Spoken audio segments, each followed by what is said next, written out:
Well, as we have been showing you, Ukrainian President Volodymyr Zelenskyy met with U.S. President Joe Biden at the White House on Wednesday as the leaders tried to show a unified front against Russia's invasion of Ukraine. President Zelenskyy also delivered a speech in front of the U.S. Congress to thank U.S. support for Ukraine. Now, to know the latest details about Zelenskyy's U.S. visit, joining us from Washington, D.C. is VOA's White House Bureau Chief Patsy Widakuswara. Good morning in Washington time, Patsy. So, as we saw in your report there just now, President Zelenskyy speaking in English to the U.S. Congress. This visit can be said is historic. How was Zelenskyy received in the U.S. Congress? He was received with multiple standing ovation. It was extraordinary to see this wartime leader travel outside of his country for the first time since the Russian invasion began in February, and he was received with standing ovation. There were multiple times that the entire chamber, both Democrats and Republicans, stood up. And I just want to highlight two things that were really crucial, I thought, in his speech. One of them, I think we played in the package that we just aired, which was the first one is that your money is not charity. I think this is Zelenskyy's way of addressing the American people's concern that the billions and billions of dollars that we have given to Ukraine is not charity. It is an investment in security. It's an investment in democracy. Now, obviously, that's up for debate depending on where you are in the political spectrum, but certainly he is aware of the small but vocal and growing voices in Congress, mostly from right-wing lawmakers who are close or, supporters of former President Trump, who are saying that this is not acceptable, we're giving way too much money to Ukraine, and so on. So that's one key aspect of his speech. The other one is that he seems to be very aware of the concerns that Americans have that this war will continue to drag on, and it will suck the U.S. further and further. So one of the things that he said to great applause was that there's no need to send, I'm paraphrasing here, there's no need to send American troops to Ukraine. We are perfectly capable of operating American planes and tanks and weapons ourselves. So that really underscores his understanding that Americans are concerned about this war, and he is basically trying to say, you need to continue to support us with your billions in dollars, and that's what's happening right now, right? I mean, this is part of why this visit is happening now, is because the U.S. lawmakers are debating this massive spending package, $1.7 trillion.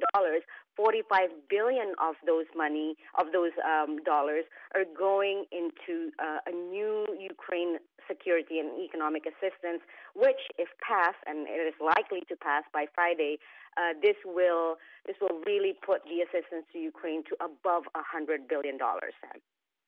Right. Now, Patsy, of course, Zelenskyy's visit to the U.S. comes on the heels of more security assistance from the U.S. to Ukraine. One of them is the Patriot missile defense system. Could you tell us more about this, and why is it significant, and when will it be operational? Yeah, so it's significant for a couple of things. Number one, this is something that Ukraine has been asking for a long time, and the U.S. has been considering whether or not to send this for a number of reasons. Number one is because it's not, readily available. There aren't these Patriot missile systems just laying around in a warehouse somewhere. And number two is because, Moscow considers it very, very provocative, and Moscow considers it an significant escalation to the war. So it's a surface-to-air guided missile system that basically can target and is very effective at targeting aircraft, cruise missiles, and shorter-range ballistic missiles. So it's a point defense system. You can place it, for example, in Kyiv to protect infrastructure, so that Russian weapons, Russian missiles that comes can be thwarted by this system. And it's a truck-mounted launching system, which means that it can move around to be deployed wherever it's necessary. It is not, however, a silver bullet. One battery of Patriot will not change the course of the war. However, it can really raise the defensive system of Ukraine significantly.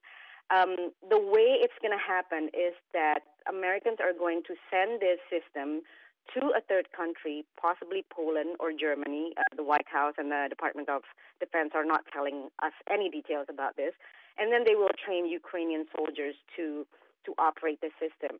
And the standard training is 6 months for American soldiers, but I think they're going to try to do it, to condense it, and to have it operational and be in the front lines in just a few weeks. Okay, Patsy, and of course, something that many people want to know is how long will this war go on for? And so in that regard, in regards to this visit, what are now the prospects of peace talks? Very, very, very slim.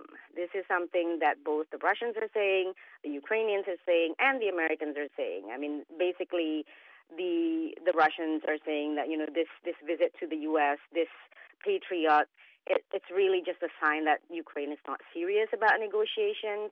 And, Zelenskyy himself was asked yesterday at the press conference, what does just peace mean to you?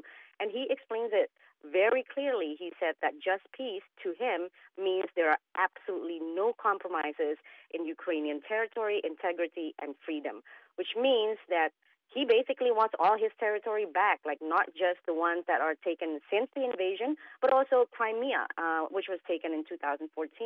And meanwhile, the U.S. is saying that it's really up to Zelenskyy to decide when he wants to negotiate. What the U.S. and what the European allies want to do is really just strengthen his hand by providing as many weapons and funding as possible so that he is strong on the battlefield, so that he can have a strong hand on the negotiation table. When that will happen, many people are bracing for months, if not years, of continuing conflict, and so it's very slim prospects, unfortunately. White House Bureau Chief Patsy Widakuswara, thank you so much for giving us the latest updates. My pleasure. Thank you.